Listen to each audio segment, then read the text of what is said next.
In the fall of 1978, 25-year-old Steven Roy Harper from Omaha, Nebraska, committed perhaps some of the most sadistic and gruesome murders in recorded human history. What's interesting about this case is that he committed these murders completely from a distance. His victims were Sandy Johnson, whom he briefly dated, her husband Dwayne, and several other members of her family. His motive was simple: jealousy that the woman he loved married another man.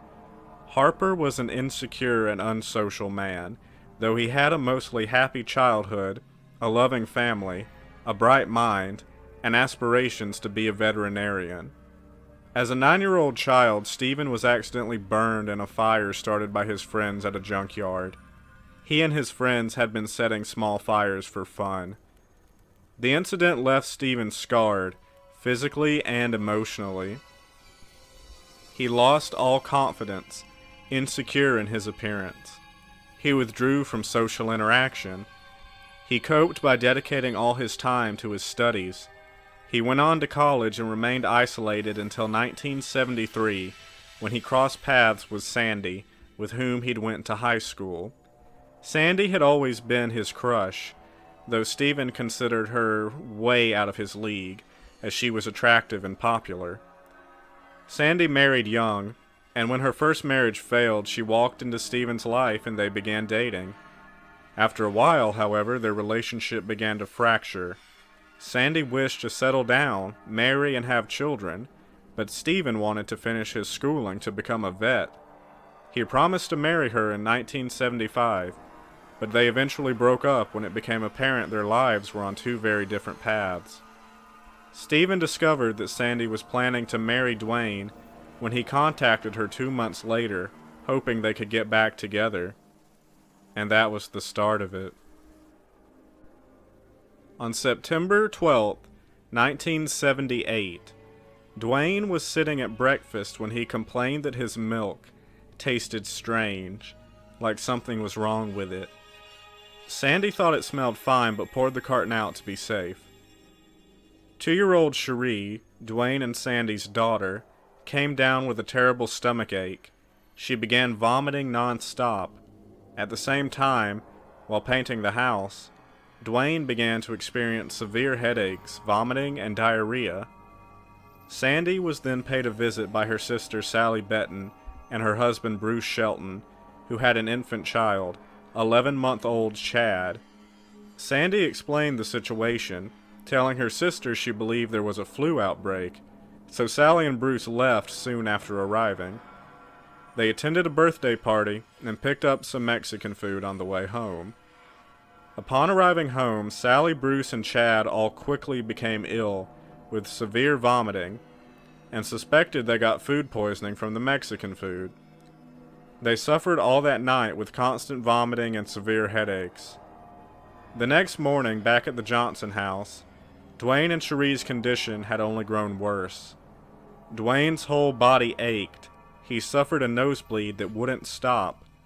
Cherie was pale and lethargic. Both were constantly vomiting and couldn't keep any food down. The Sheltons' condition also grew increasingly severe, with non-stop vomiting and headaches.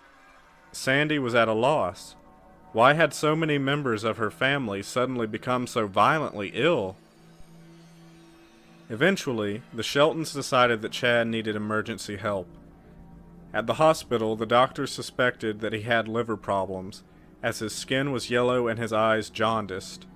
Chad was kept in the hospital overnight, and the next day the doctors found that he was unresponsive and bleeding from every one of his orifices and pores. The doctors rushed him to the emergency ward and ordered blood tests. They were horrified to find his platelet count and blood sugar were incredibly low, and his blood ammonia level very high. He was experiencing severe liver failure.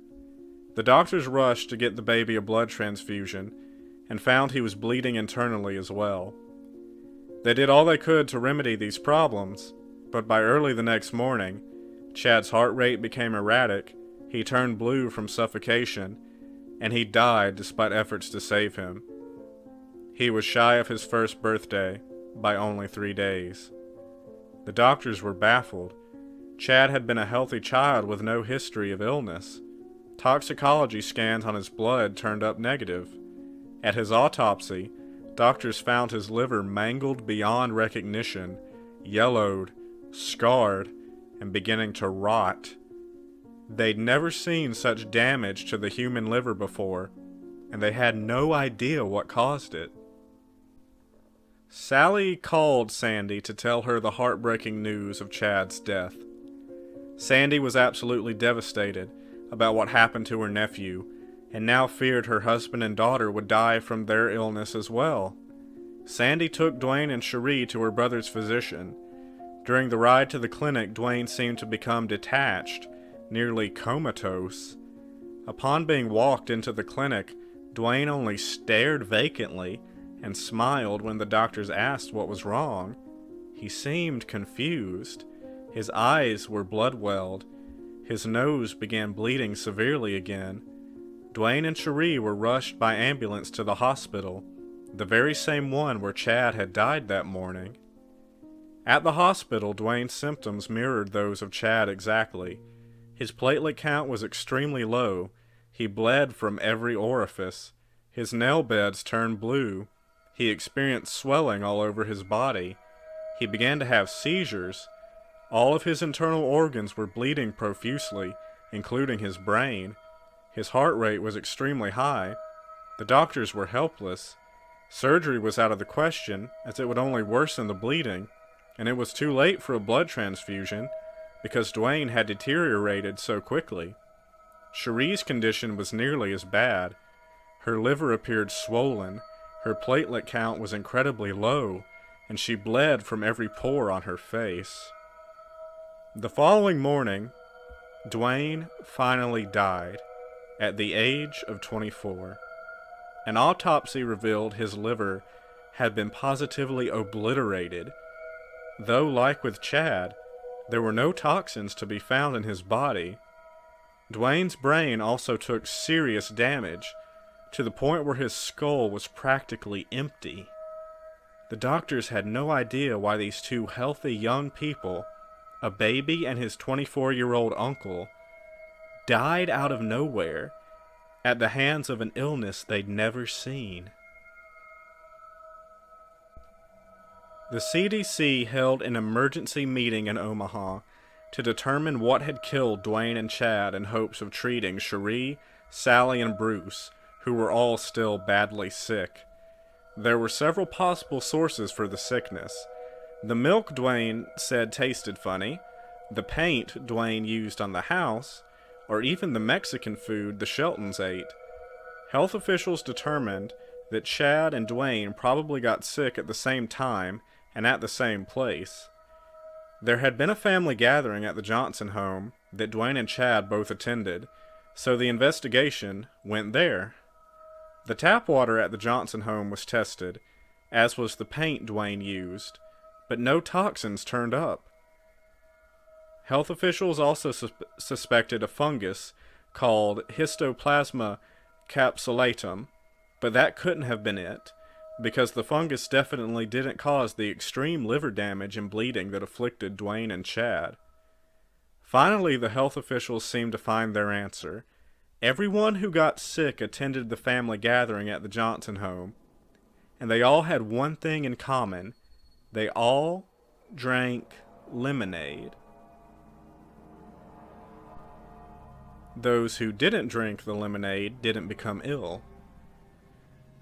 Dwayne, whose condition was the worst, was the one who drank the most lemonade.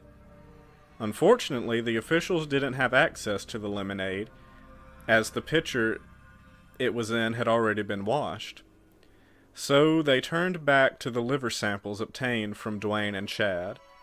A nurse noted that the liver samples resembled those of a German woman who had been poisoned with a highly toxic chemical agent called dimethylnitrosamine, or DMN. DMN is a highly potent toxin that attacks liver and kidney tissue and then is rapidly metabolized by the body, which is why no trace of it was found in Chad or Dwayne. Even if one were to survive ingesting DMN, It is known to alter mitochondrial DNA and is a carcinogen in both animals and humans. It interferes with the body's platelet production and can also alter the taste buds, explaining why the milk tasted odd to Dwayne that fateful morning. Because of its potency as a carcinogen, DMN is often used on mice in cancer research labs. The nurse suspected that this is where whoever poisoned the Johnsons and Sheltons got it. Now it was clear that this was no accidental poisoning. Chad Shelton and Dwayne Johnson had been murdered. It didn't take long to figure out by whom. Steven Roy Harper was the obvious suspect, as he had access to DMN at his work and had a history of violence against the Johnsons. In June 1977, Steven, enraged that Sandy had chosen someone else to marry, drove to the Johnson house with a shotgun. Outside stood Sandy, Dwayne, Bruce, Sally, and Sandy's brother Dan and his girlfriend. Steven shot at Dwayne but missed. He then aimed at Sandy, but Dan stepped in front of her, and Steven shot him in the shoulder. Sandy's mother, who lived across the street, came out to see what was happening and was shot by Steven in the face. Steven then shot Dan a second time before speeding off in his truck. Both Dan and Sandy's mother survived the attack. Steven evaded police by hiding in Oklahoma, where he lived with his uncle. Eventually, the cops discovered him when he was pulled over for a traffic violation. They saw there was a warrant out for his arrest, and he was charged with attempted murder. He pleaded no contest. He was sentenced to 1 to 5 years and was jailed in Nebraska. He behaved well in prison. By July 1977, he was allowed out of jail on work release and was paroled by November. However, he was obviously not a reformed man, as it appeared. He returned to Omaha and became a research assistant at the Epley Research Institute in March 1978, which is where he procured the DMN. Steven's behavior in 1978 became very strange. He became interested in Satanism. He called the Johnson house at all hours, but hung up when Dwayne or Sandy answered, and even mailed disturbing drawings of Sandy as a witch or evil spirit to the house. Because the evidence against Steven was circumstantial, it was initially difficult to prosecute him. Ronald Shank of the University of California provided the evidence needed to move the case forward. In a blind test, Shank tested 8 liver samples, 1 from Dwayne and 7 from unrelated livers.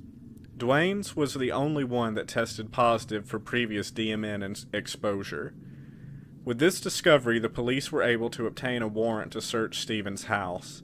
In his garage, they found evidence of animal experiments and empty bottles of DMN.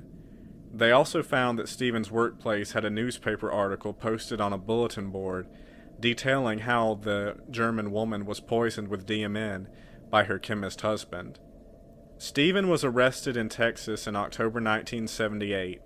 He eventually confessed to the murder, saying he broke into the Johnson house 2 days before the family gathering and poured a bottle of DMN into a pitcher of lemonade in the fridge.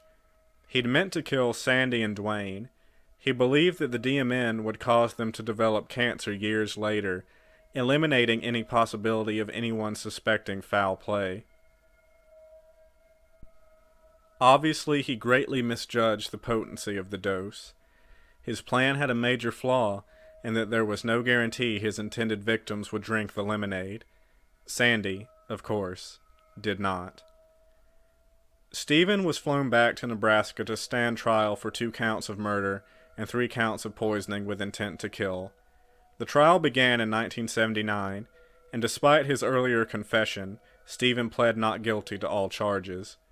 On October 5, 1979, Steven was found guilty of the first-degree murder of Dwayne, the second-degree murder of Chad, and the attempted murder of Bruce, Sally, and Cherie. On November 7, 1979, Steven was sentenced to death by electric chair. He was to be executed on February 15, 1980.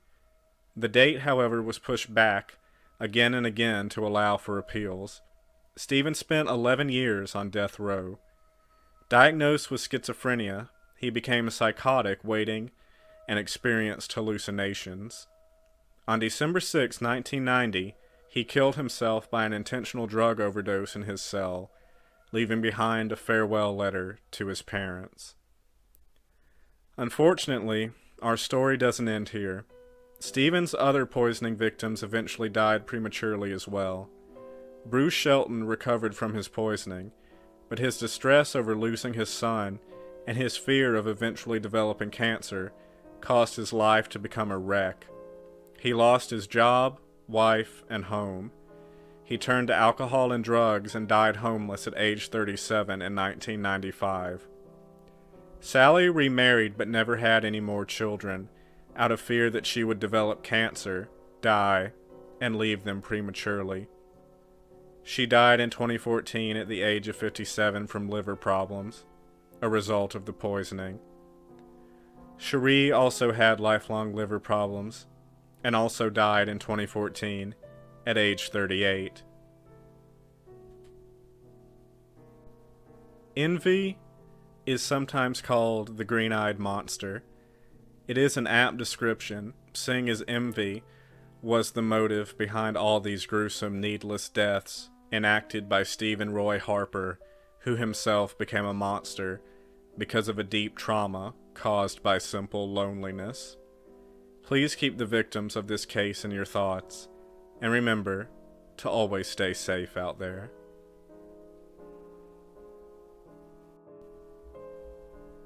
Hello everyone. So, thank you for watching first of all, and if you liked, please make sure to drop a like on the video, leave a comment, subscribe, and be sure to hit the bell icon so you get notified of my future videos.